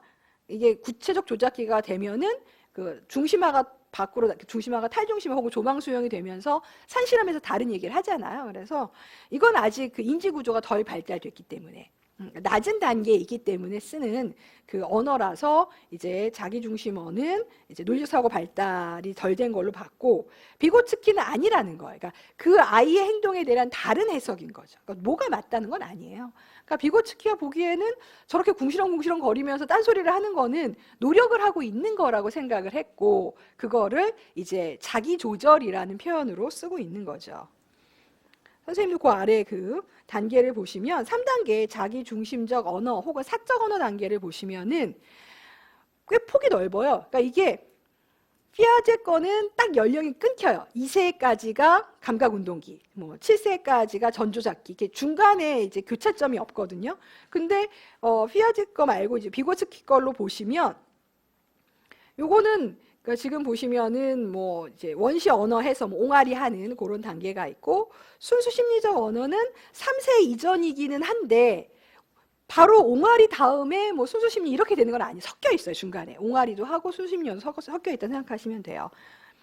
그 다음에 순수 심리 언어에서 자아 중심 언어로 확 바뀌진 않아요. 같이 써요. 같이 쓰는데 자아 중심어라는 게 이제 조금씩 보이기 시작하는 게 이제 사적 언어 혹은 자기 중심 언어 단계가 됩니다. 그래서 사회적 언어 혹은 순수 심리적 언어는 그때 이제 언어를 배우는 시기예요. 딱 아이가 지금 뭐 3세 이전이라고 하는데 저희가 아직 그 영아기 때를 아직 안 했지만 한 단어 배우고 두 단어 배우고 그러니까 엄마 아빠 배우고 맘마 배우고 빠빠 배우고 빵빵 배우는 시기예요. 그래서 그게 말은 내뱉었는데 그 내뱉은 게 자기 감정을 내뱉은 건지 아니면 pappappap밥 해서 뭔가 요구하는 건지가 명료하진 않아요. 근데 밖으로 음성을 낼 수는 있어요. 옹알이 말고 사람이 쓰는 말로 쓸 수가 있다라는 거죠. 그래서 요때는 보통은 의사전달의 상호작용의 목적이 아니라 나 배고파라든가 나 저걸 갖고 싶어라든가 어떤 특정한 본인의 요구사항이라든가 이런 것들을 전달할 목적이 강해요. 그래서 전달의 의도가 강하다. 나 여기 있어요라든가 저기 뭐 무서워요라든가 하는 그러니까 자기 상태를 외부로 표출하는 쪽에 조금 더 강한 면이 있습니다. 그래서 사회적 언어 혹은 순수심리적 그냥 지금 갖고 있는 상태가 그대로 드러나는 형태의 언어라고 보시면 돼요. 그러다가 이제 이것도 쓰지만 자기 중심적 언어라는 혹은 사적 언어라는 걸 쓰기 시작했는데 3세 이후 좀 보이기 시작했는데 잘 들어보니까 순수 심리적인 면도 있고 아, 좋다, 예쁘다, 좋다, 예쁘다 이런 것도 있고, 이거를 깔까, 이거를 먹을까, 이거를 줄까, 뭐 이렇게 꽁시렁거리니까 여기 있는 자기 중심어가 100%다 여기 있는 자기 조절이나 자기 지시는 아니에요. 네, 100%는 아니고 약간 순수 심리적인 부분도 있는데 자기 조절적인 면들이 보이기 시작한다는 거예요. 나중에 그 선생님들 마시멜로우 실험인가요? 가서 하면은 제 주잖아요. 눈앞에 보이는데 마시멜로우 넣어놓고, 자, 꺼내 먹지 마. 내가 5분 후에 올 거야. 5분 후에 와서도 안 꺼내 먹으면 상으로 하나 더 줄게. 이렇게 얘기하면 아이들이 한 행동이 이제 여러 가지 중에 하나가 있는데 지금처럼 궁시렁거려요. 지금 먹을까? 나중에 먹을까? 이러면서 자기한테 하는 얘기예요. 그러니까 스스로가 스스로를 컨트롤하기 위해서 쓰는 방법이에요. 그래서 말은 바깥으로 나가는데 언어가 안으로 작용을 하다 보니까 뭐 그냥 그 피아제 말대로 자기 중심어라는 거 그냥 쓰기도 했고, 혹은 사적 언어라는 표현을 쓰기도 합니다. 어떤 걸로 쓰지 상관없으세요. 외우시기 좋은 걸로 쓰시면 됩니다. 그러고 나서 이제 단어, 문법들 다 배워 초등학생 정도가 되면 뭐 당연히 굳이 참을까 말까를 내가 내뱉을 필요가 없잖아요. 아, 제가 참을까 말까 내뱉는 순간 먹고 싶다라는 것을 다른 사람 눈치채잖아요. 그러니까 나의 상황을 그렇게 밖으로 드러낼 필요가 없으니까 속으로 이제 생각을 하죠. 속으로 생각하고 속으로 궁리하고 이제 잘 정제해서 말을 하고 이렇게 얘기를 한다는 거죠. 그래서 내면화된 내적 언어를 쓸 수가 있게 된다. 그래서 자기중심어가 없는 건 아닙니다. 근데 이제 눈치껏 자기의 감정 상태나 혹은 불안 상태를 드러내지 않기 위해서 아예 이제 속으로만 말하는 내적 언어까지도 사용할 수 있게 되는 거죠. 자, 그래서 자기중심어는 그 표 아래에 있는 것처럼 보통은 독백, 혼자 말해요. 아니면 재밌는 거는 둘이 말하는데 이제 각자의 주제로 얘기하는 이런 것들도 있습니다. 그래서 여기 한번 이제 요거 그림 같이 있었던 거고, 선생님들 거 문제 바로 이제 18년도 기출 문제가 있죠. 20페이지 하단에 보시면은 3에서 한 5세 정도 아이를 데려다 놓고 봤더니 혼잣말을 해요. 모래 상자를 가지고 그 모래 쌓고 뭐 이렇게 놀고 있겠죠. 그래서 혼잣말을 하면서 놀길래 저렇게 왜 혼잣말을 할까라고 하면서 이제 선생님 두 분이 얘기를 하는 거예요. 피아제가 말했던 이제 어느 시기에 있는 이지발달 특성에 있는 자기중심성으로 보입니다라고 하면서 이제 여기는 여기 또 그 문제 스타일이 달라서 뭐 작성 방법 없이 그냥 바로 지문에 그대로 있죠. 기억에 해당하는 발달 단계를 써라. 그럼 자기중심을 쓰는 거니까 전조잡기가 되겠죠. 그래서 쓰시면 되고, 그 다음에 니은의 괄호 니은에는 자기중심어의 기능을 쓰는데 요 니은은 이제 비고츠키가 되는 거죠. 비고츠키는 피아제하고 다르게 아동의 사고 및 행동과 관련된 자기중심성어의 기능으로는 뭐뭐가 있다고 했어요 라고 하는 거예요. 그래서 뭐 자기 뭐 조절, 뭐 자기 지시 이와 유사한 것들이면 다 가능해요. 그래서 그 기능이 있다고 했습니다. 그래서 기능을 쓰시고, 그 다음에 이제 아이가 지금 5세인데 한 7세 정도 되면 줄거든요. 자기중심어가 아예 없어지는 건 아니에요. 선생님들도 지금 쓰시니까 있긴 한데 줄어요. 현격히 줄어요. 그래서 줄어드는 이유를 피아제하고 비고츠키 관점에 쓰면은 피아제 입장에서는 이제 구체적 조작기, 즉 논리적 사고가 가능해지는 시기가 되니까 굳이 미숙한 상태의 자기중심어를 쓸 필요가 없죠. 혹은 조망 수용이 가능해지게 되니까 자기 중심성을 벗어나서 이제 그 자기 중심어가 아닌 타인하고 의사소통이 가능한 언어를 쓸 수 있겠죠. 그러니까 이 서술은 이거를 그 자기 중심어에, 그러니까 전조잡기에서 구체 조작기로 넘어갔을 때 이 언어가 상호작용과 관련된 거니까 상호작용 쪽으로 쓰고 싶으시면은 조망 수용 쪽으로 답을 쓰시면 되고, 아니면 자기 중심성이 중심화의 한 게 자기 중심성이거든요. 그럼 중심화를 벗어났다 그래서 탈중심 쪽으로 쓰셔도 상관이 없고, 아니면 비논리에서 이게 논리적으로 바뀌었잖아요. 전 조작기가 조작 못한 데서 조작이 가능했죠. 그래서 논리적 사고 유무로도 쓰셔도 상관없으세요. 그러니까 답지가 굉장히 폭이 넓어요. 피아제 거는요. 그다음 비고츠키는 아마 내적 언어가 나와야 될 거예요. 자기 중심어가 밖으로 내보내지 않고도 머릿속에서 논리적 사고가 가능해진 내적 언어까지 이제 획득을 하기 때문에 어차피 자기 조절과 자기 지시를 위한 건데 그 앞에 있던 그 사적 언어 단계에서는 이걸 밖으로 내뱉어야만 가능했던 거죠. 아이가 이걸 속으로 할 수 있는 게 아직까지는 충분하지 않았으니까. 근데 논리사고 가능해지면 굳이 밖으로 내뱉지 않아도 되는 거죠. 그래서 내적 언어까지 획득을 하게 되면은 가능해지는 거죠. 그래서 네, 2000년대 이제 2020년 이후 문제보다 그 전의 문제가 조금 더 서술이 어려워요. 근데 채점을 좀 용이하게 하려고 하다 보니까 이런 부분들은 많이 최근에는 뭘 집어서 얘기하라, 뭘 기준으로 하라고 조금 더 약간 좀 정리가 잘 되어서 나오는 편이에요. 자, 그 다음에 이제 23년도 문제가 나왔던 게 네, 이건 진짜 다른 점에서 엄청 나왔거든요. 이제 비계 설정에 대한 스캐폴드 근접 발달 영역이 엄청 나왔는데 저희가 이제 23년도에 이제 인간 발달 쪽에서 나온 거예요. 그래서 이제 잘 아시는 것처럼 비고츠키의 이제 근접 발달 지대 혹은 영역 GPD라고 하는 녀석은 현재라고도 하셔도 되고 실제라고도 하셔도 돼요. 아무 상관 없습니다. 이건 현재든 실제든 아무 상관 없으세요. 그래서 지금 발달. 그래서 현재라고 하셔도 괜찮고 그 아이가 할 수 있는 것 해서 실제적으로 할 수 있는 것 실제라고 상관없으십니다. 그래서 이거는 조력이 없어요. 스스로 할 수 있는 거니까 조력이 필요하지 않습니다. 조력 필요하지 않고 그냥 혼자 밥 먹을 수 있어. 그럼 혼자 밥 먹는 거잖아요. 그냥 숟가락 쥐고 밥 먹겠죠. 이렇게 되고요. 반면에 이제 잠재적 발달이라는 게 있어요. 잠재적이든 잠재든 간에 이거는 스스로 할 수 없어요. 그러니까 조력이 필요한 경우죠.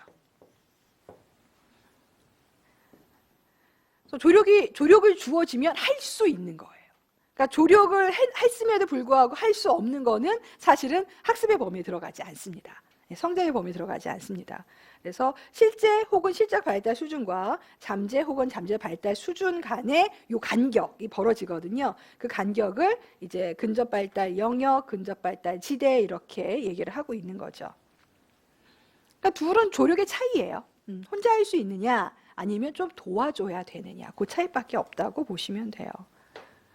그래서 요 차이를 요 근접 발달 영역인데 요 차이를 이제 이쪽에 사다리 비슷하거나 아니면 모양을 잡아준 틀 정도 돼서 조금 이렇게 말 그대로 조력을 해주는 방식들을 이제 스캐폴드 혹은 비계, 스캐폴딩, 비계 설정 아무 상관없습니다. 다 쓰셔도 상관없습니다.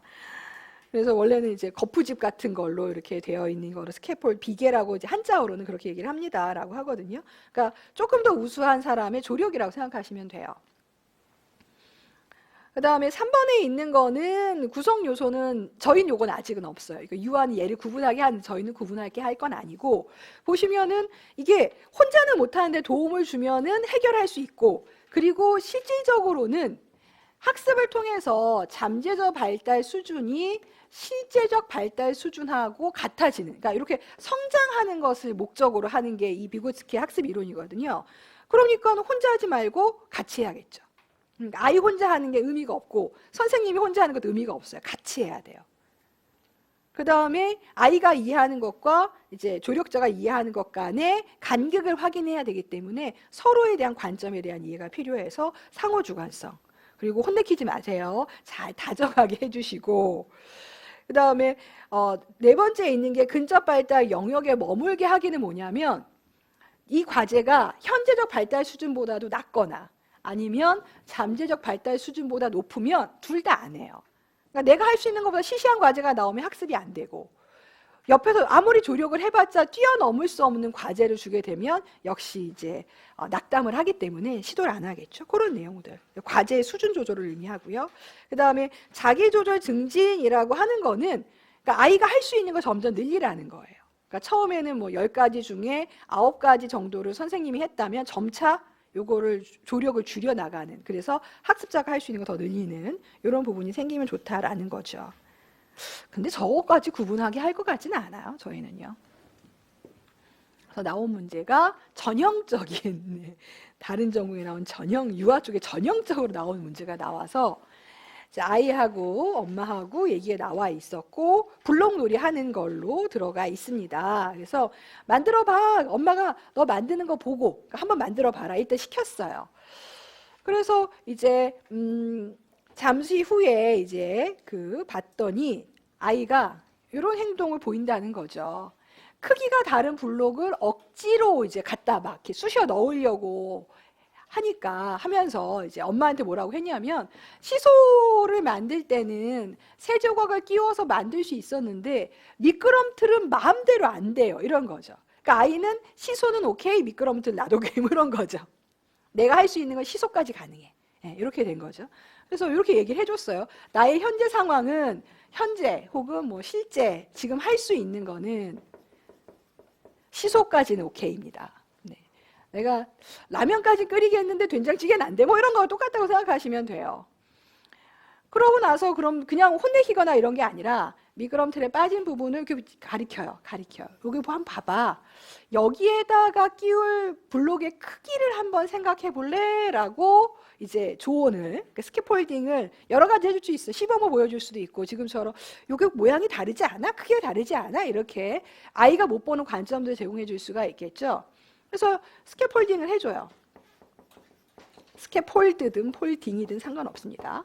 조력을 하나 해줬어요. 이 조력이 적합한지는 뭐 이제 뒤에를 보면 알겠죠.